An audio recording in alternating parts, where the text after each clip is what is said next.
Mayor Brandon Scott of Baltimore is one of those mayors, and he joins us now in the Bloomberg Interactive Brokers studio. We should note that the city has received money from Bloomberg Philanthropies. It is the philanthropic arm of Bloomberg LP, the parent company of Bloomberg Radio. Mayor, welcome to the program.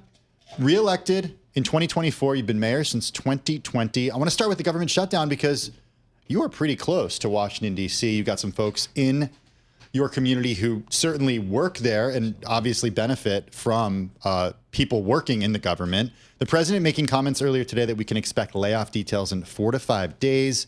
How's the shutdown affecting your constituents right now? Well, there's a lot of my constituents on unease, right?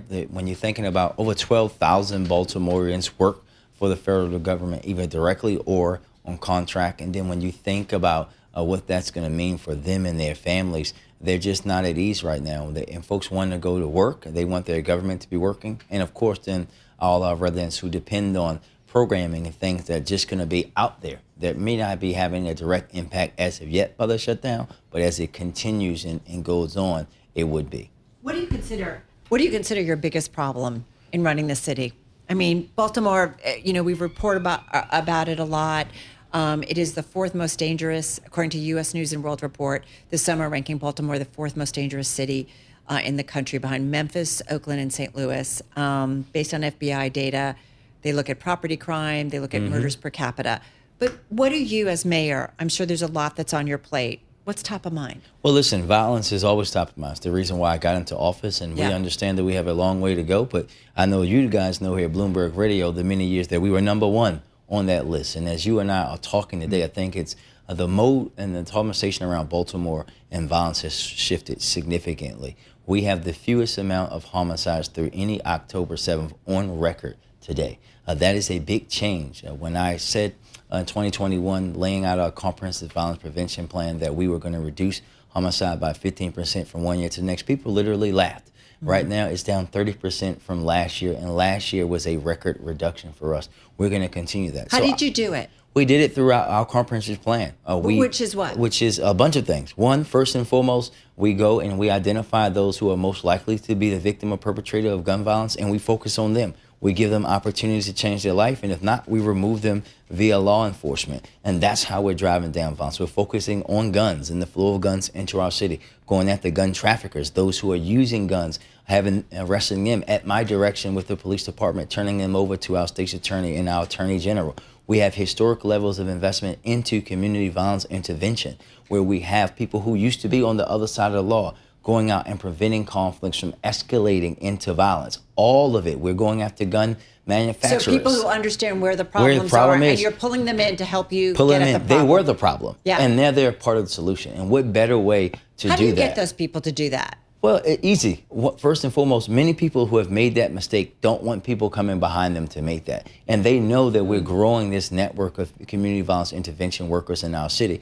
So the word is out that we want to give people a second chance to be a part of solving a problem that they once were causing.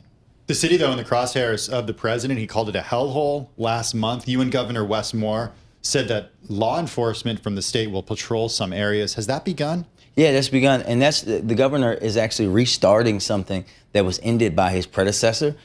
Think about it like this. You would not find any other state police department in any state in this country not operating at all in its only major city. That's Baltimore City was the only jurisdiction in Maryland that Maryland State Police did not operate in. The governor's restarting that. We're grateful for that support and to continue that work.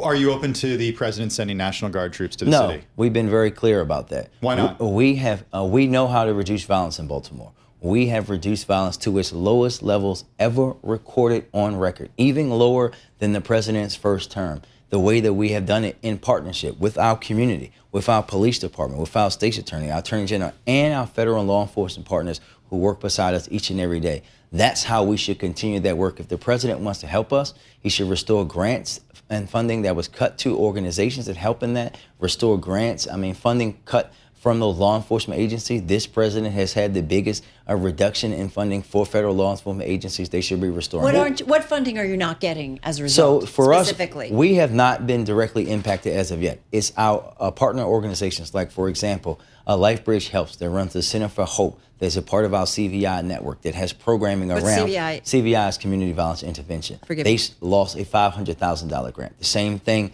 for Living Classrooms. That's big work that is going to be not happening, whether it be a hospital-based response, our community-based responders. We need a victim assistance for young people, getting those young people the services they need. That helps to prevent violence as well. What will you do, though, if the president sends troops Well, to the listen, city? we'll be prepared to take whatever action that we can, be it legal or others, alongside our governor and our team, based on when, what, and how the president does something, if he does anything. But what we hope the president does is to continue to support those agents that are already working in our city, and let them do their work, and let the law enforcement partnership that has driven us results this far carry us all the way. But even though crime has improved, even though you shared statistics that show they're the best that they've ever been, like Carol mentioned, your city is still on a list that you don't want to be on. So what would you say to people out there who are saying, well, I would feel more comfortable if there were an increased law enforcement presence, and that could include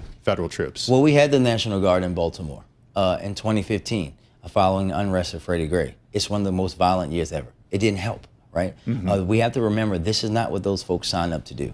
Allow those folks who signed up to go after gun traffickers, murderers, robbers, carjackers to do their work, and allow the other people to do their work. And listen, there are other lists. You know, there are many of these lists. We were on some lists we weren't on.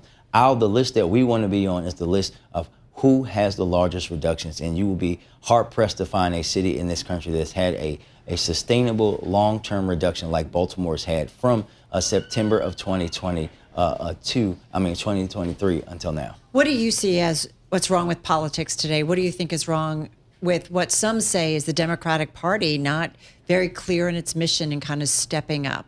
Well, very simply, I think that I ask you because I think there's a lot of, forgive me, but there's a lot of folks who think there are politicians who've become career politicians and things haven't changed and we need some change. Well, I think that what folks have to understand is that for me, and I say this about the Democratic Party all the time, and more recently, they have to let the folks that are closest to the problem be out front and part of the solution, meaning they need to listen to mayors. The mayors are the ones that have to solve the problems. The mayors are the ones that have to meet the people in the grocery store. And we've proven in city after city after city, we know how to drive down crime. And you have to talk to people where they are.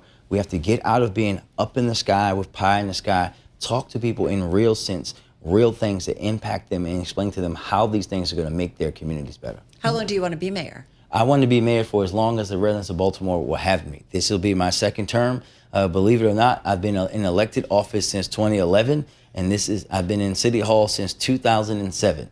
And you are a young man right now.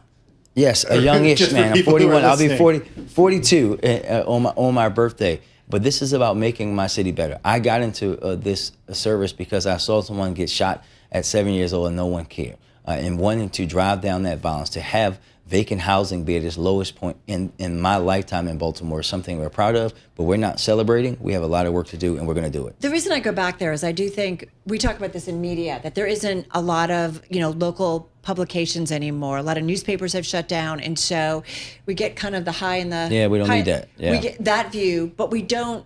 This is why we love talking to mayors. But often people are mayors and then they move up and they go to governor and then they go to Congress and stuff. So I'm just curious, how long do you want to stay on that local level? Well, everyone knows what's the end game? Everyone knows I don't want to be governor.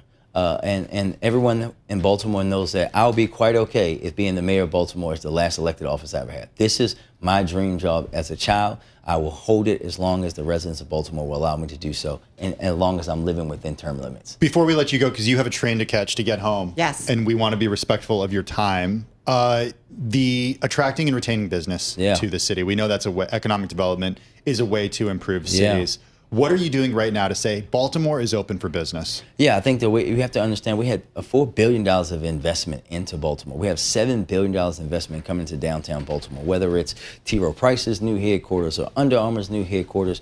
everyone knows through our Downtown Rise plan, we are open for business in the city of Baltimore, reforming our permit process and reforming our zoning code, all the things that we need to do to help grow business in Baltimore, especially in the tech and life sciences industry that is taking off out of Hopkins and out of the University of Maryland, putting a lot of money and a lot of tech businesses out into the e-field. Any signs that we're headed towards a recession?